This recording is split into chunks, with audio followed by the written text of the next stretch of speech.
is Dr. Ralph Wilson with Web Marketing Today. I'm in San Francisco at the Search Engine Strategies Conference here with Enge, who's an expert in the area of social media and search engine optimization, among other things in the field of internet marketing. What I want to ask you today is, how do you develop a successful social media campaign? There's a lot of buzz about social media. How do you do something that's successful? Well, I think the first thing you have to do is you have to define what your objectives are. In other words, how do you measure success? And how do you measure success? And you have to look at those two things together. So, an objective might be lower the cost of customer service, and that's a very simple objective. Another objective might be to build my brand, and another objective would be, get new customers. And excuse me, the measurement strategies for each is a little bit different. But the key thing is that you do have to have systems in place. So if you're trying to get new customers, you have to be able to recognize when a person comes to your site from a social media site and then does whatever transaction you want them to do. Okay, so the first step is setting objectives. Yes. And figuring out measurement, sounds like. Yes. What's next? So once you've done that, you have to figure out where the audience is. All right, so each social site is a little bit different. Facebook, for example, which has the largest audience and certainly has gotten much broader than its original roots of just being high school and college-age kids. Right. It definitely has gotten broader, but there is a different set of behavior patterns that you get on Facebook than you get on other social sites, where messaging tends to be short. There aren't a lot of communications, and it's more focused in a way, from a business perspective. Right. So you kind of have to take that into account in terms of how you approach it. Whereas on Twitter, the volume of communications is very high in comparison. You're expected to do a lot of communication. And it's interesting, I've got two major sites, and one of them, Twitter, the marketing site, Twitter is a really big thing. Yeah. And the other one, which is a religious site, it's Facebook. Right. And sometimes there's some slop over, but looking at where the most action is will give you an idea where you want to do your campaign.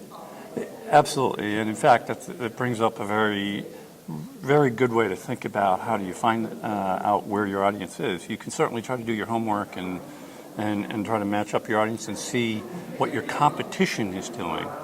And if your competition is all invested in Facebook and not on Twitter, then that might be a clue that the audience is on Facebook. Or it might be an opportunity waiting to happen. That's you got to figure right. that out too. Yes, exactly. So at the end of the day, a very important thing that you're going to want to do is you're going to want to experiment, right, and engage and start trying some things out.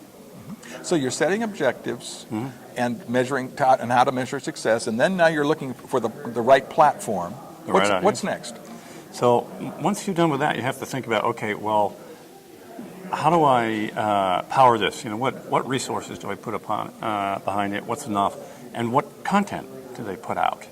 Okay, so the resources is a question of either how much money or what staff do I have at my disposal to do this with.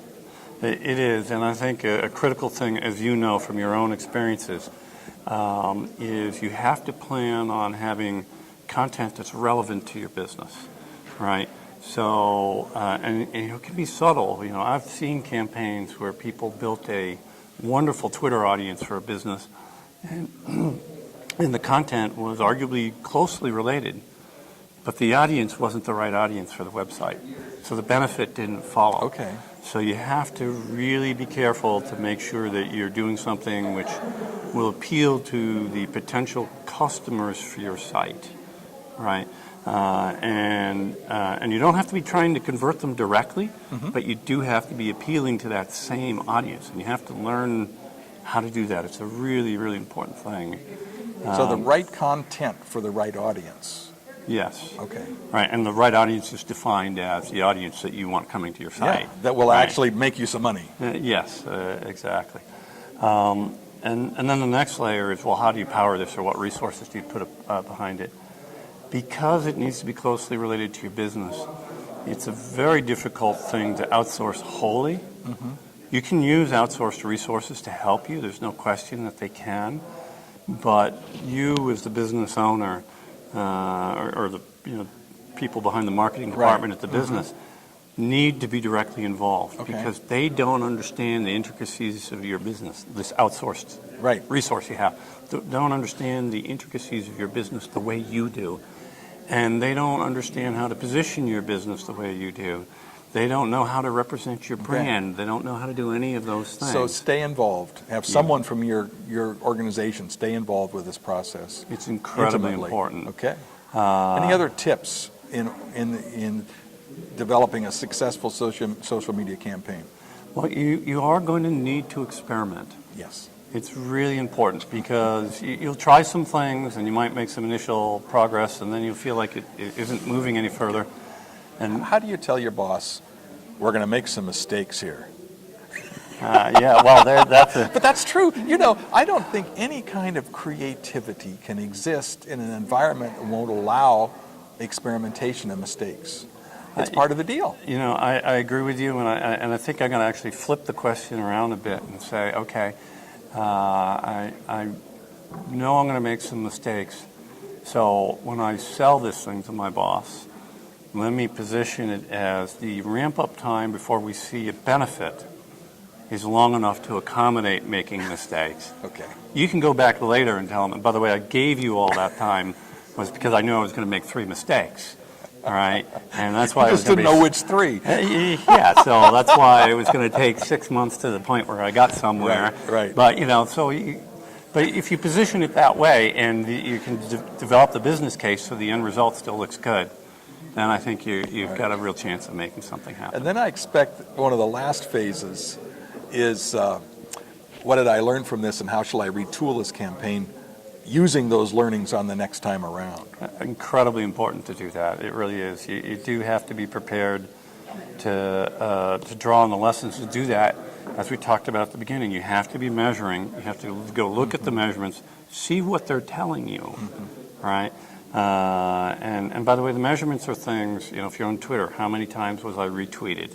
How many times is my business being mentioned there? On Facebook, how often is it being shared or liked or things like that?